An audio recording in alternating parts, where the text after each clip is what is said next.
and I have the privilege of having an expert here, of having Mr. Michael Robert Long, aka Mike. Mike, welcome to the show. Thank you, Ben. For those of you who don't know, Mike is a water specialist. He studied an MBA from Hamilton University in the United States, but he's gone down the road for his passion of water.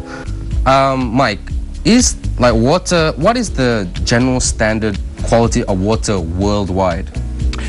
And and my second question leading into that is, how do you compare the developed countries to the not so developed countries in terms of water measurement? Water is tremendously different everywhere you go. Right. Sad to say, according to UNICEF, the United Nations Children Foundation, there's about 6,000 kids per day die every day because of 6,000? 6,000 per day die because of contaminated water. Fortunately for most of us, developing and developed nations, the water that we consume can be called safe. Okay? Okay. Safe as in drinkable safe? Safe as in drinkable safe, meaning you're not going to get sick and potentially die within the next week or so. Okay, okay. But there's a big difference between safe and healthy. Right. For example, if you eat a non-stop diet of fast food, it's safe, but is it healthy? Then tell us, in your 2 years here, a 2-year assessment, what is the quality of water in Malaysia? Without being too technical, we have a saying or a term that we use called aesthetics. And aesthetics really talks about the color, the smell, the taste. So I would have to say, generally, from my experience, the water in Malaysia here is safe, if you will, in general. The aesthetics are a little bit lacking. Yellowish, sometimes a funny smell.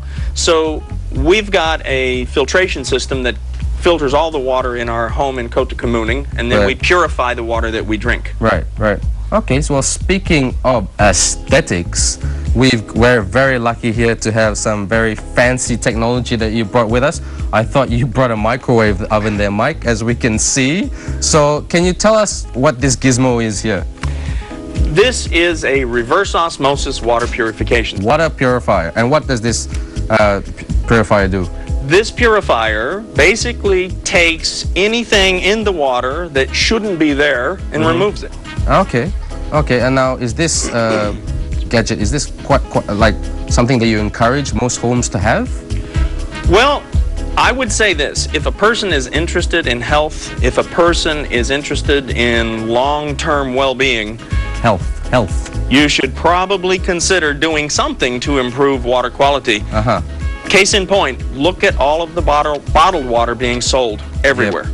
20 years ago, when you were growing up, you didn't see bottled water in every market, every store. Today, it's everywhere because people are now becoming more and more conscious and aware of water quality. Part of it is infrastructure.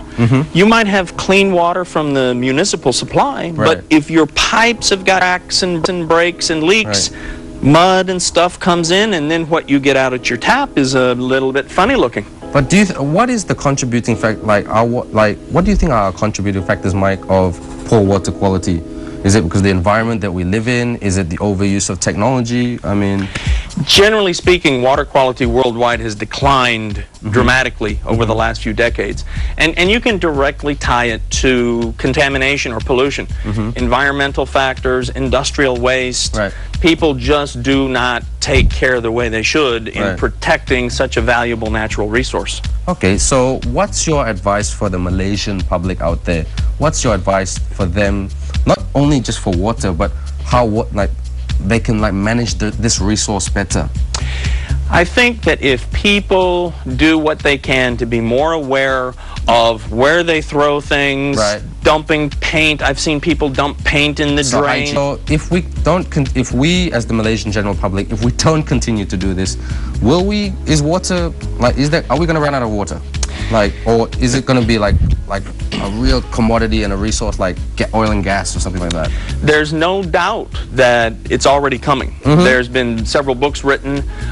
There's a lot of people who are quite concerned that there are going to be major wars fought over water because water is becoming a very, very precious commodity as opposed to it used to be just it was everywhere, it was free, you didn't think about it. No, it didn't. And most Malaysian people, what they're doing now is that they're just taking some water and boiling it, and that thinks boiling the water will sort of get rid of all the bacteria, but that's not the case, is it? Well, boiling water will kill microorganisms. It will kill bacteria, Right. it will kill virus.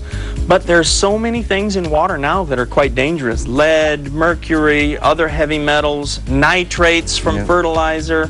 All of these things cannot be removed by boiling. So you run the risk in boiling of consuming all of those other contaminants, although you've made it safe from a microbiological standpoint.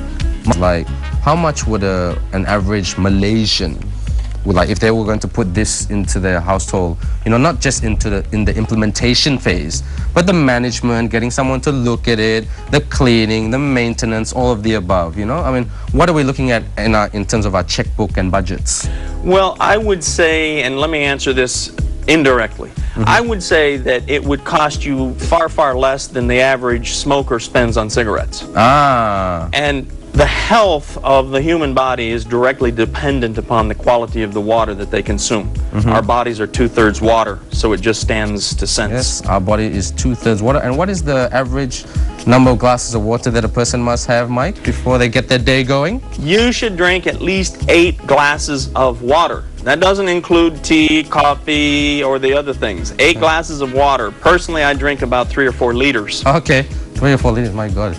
That you must be a very well hydrated man. But last question, Mike, before we go to the break, because we're just running out of the time. This is such an interesting topic. These filters, give us a bit of a price range so we can sort of educate the public, like what's the cheapest to the most expensive, and not jeopardizing on quality. Wow. Ben, let me be as straight as I can be. Be straight. Okay. Be straight. You asked me the cheapest to the highest. Yes. But versus quality, though. Okay. Quality. Transportation. What's cheaper, a bicycle or a BMW? Well, they're both transportation. They're both transportation, but I have to say bicycle, the good old legs. There you go. A good carbon filter will take out a lot of contaminants. Again, we believe that purification is the key. Purification. Make sure you're drinking H2O. That's what water is. H2O. H2O. Okay. Nothing more, nothing less. Okay, so Mike, our expert, has spoken. Drink H2O, and it's all about the quality. But we're just going to go for a short break right here on The Breakfast Show. And I'd like to thank Mike for coming on and sharing his views, making a very complicated issue look very simple and very straightforward. So hats off to you, Mike. Thank you very much. Thank you, Ben. We're just going to go for a short break. We'll see you right soon.